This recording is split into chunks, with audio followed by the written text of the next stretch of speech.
ఎవరు ఏ రాష్ట్రంలో ఇంకా మిగించలేదు.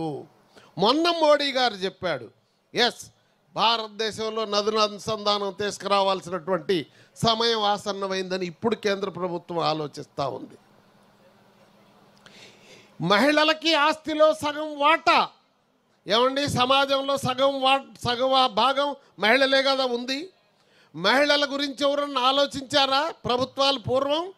సాక్షాత్తు 17 ఏళ్ళు ఈ దేశాన్ని ఏలిన మహిళ కూడా ఇందిరాగాంధీ కూడా మహిళల బాగోగులు ఆలోచించాల.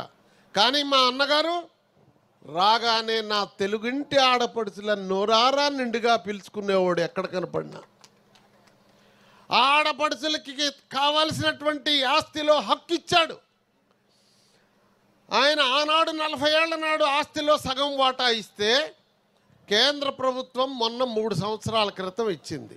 మరి అన్నగారు ముందు చూపు ఎంత ఆలోచించండి. ఇవ్వటమే కాదు, ఆయన ఇంట్లో అమలు చేశాడు. రజనీకాంత్ గారి ప్రోగ్రాంకి రామకృష్ణ గారిని ఆహ్వానించి మోహన్ కృష్ణ గారి ఇంటికి వెళ్ళాం ఆహ్వానించడానికి. ఆయన అన్నగారు కట్టాడు చూడండి హైదరాబాద్లో ఇళ్ళు, మెహదీపట్నంలో 5 ఇళ్ళు ఉంటాయి కదా వరుసన. మీలో నా తరం వాళ్ళు ఆ కాలంలో హైదరాబాద్ పోతే చూసి ఉంటారు.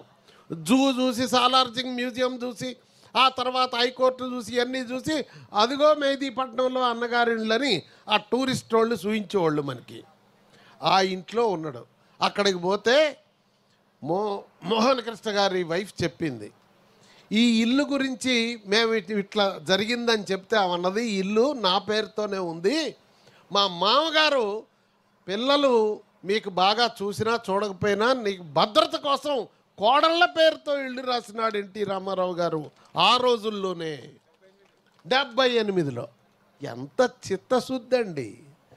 చెప్పింది చేసిన మనిషి ఎన్టీ రామారావు గారు. ఏం చెప్పాడో అది చేశాడు, ఏం చేశాడో అదే చెప్పాడు. ఇంకొకటికి సాధ్యమా? ఎవరన్నా చేసిన వాళ్ళు ఉంటే నాకు పేరు తీసుకొని రండి. అది ఎన్టీ రామారావు గారి యొక్క ప్రాధాన్యత. అందుకే ఇప్పటికీ ఆయన ప్రజల మనసుల్లో చిరస్థాయిగా గుండెల్లో చెదరని గూడు కట్టుకున్నాడు. ఆ మహానుభావుడి చరిత్ర భావితరాలకు మనం తెలియజేయాల్సినటువంటి అవసరం ఉంది.